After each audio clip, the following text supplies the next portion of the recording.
John Schwada was president when I started working in my full-time staff position. My boss, of course, was Carl Dannenfeld. He was the academic vice president.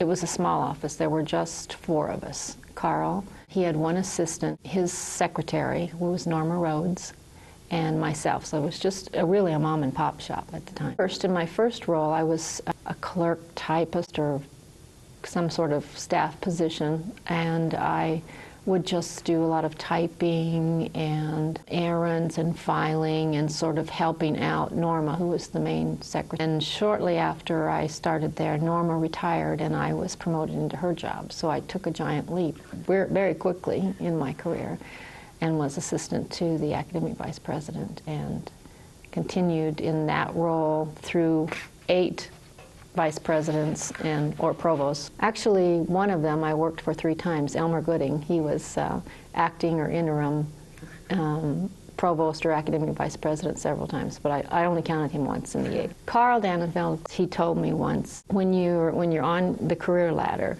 that you meet many of the same people going up the ladder as you do coming down the ladder.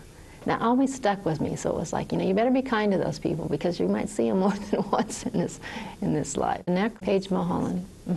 And Paige came from outside the university, so he was, a hire from outside. And he was all business. My position changed a little bit then because he hired someone to be a secretary, and I became more of a executive coordinator type and helped with the budget and that kind of thing. Paige was really all business and a fast mover.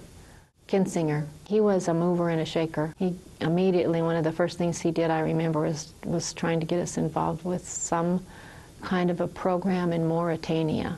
The research park was one of the things that his reign, that he was responsible for, pushed to get that. And it was big, and everybody thought, this is never going to work. It's not going to support itself. And I think it was probably touch and go there for a while. Of course, now we know that it's doing well.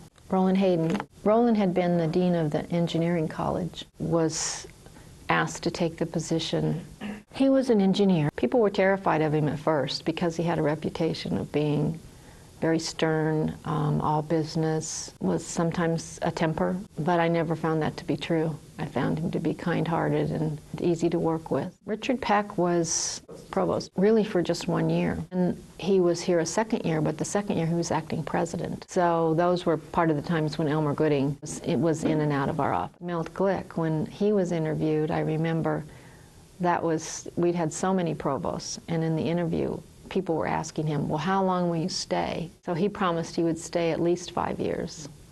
And he ended up staying 15, which was great. He was a great provost in my mind, one of the best that I think we've ever had. He got a lot of things going that had sort of been on hold because nothing had been happening when we'd have a provost for, 1 year, 2 years acting here.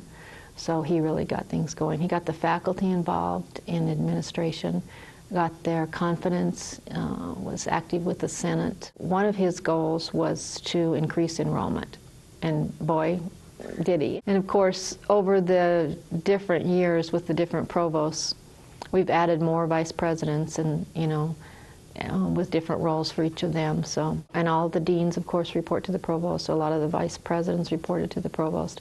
He was just really active, hands-on. He was very involved with President Coor and then later President Crow when Michael came in. As a matter of fact, Michael was a consultant that Milt brought to campus for a couple of years before Michael became president here. So we interacted with Mike when he came to visit on his consulting visits with Milt. They were colleagues before in Iowa, I think. Elmer and Milt together are some of my favorite provosts, and that's because of their work style, their work ethic. Well, Milt would say he never was a mentor, but these administrators definitely are mentors just by observation. You learn from them. The two of them, Elmer and Milt, were the fairest. They were so fair to people. That was utmost, I think, when they were dealing in hard situations, making difficult decisions. They always had in mind what was fair to the employee, whether it's a faculty member or a staff member.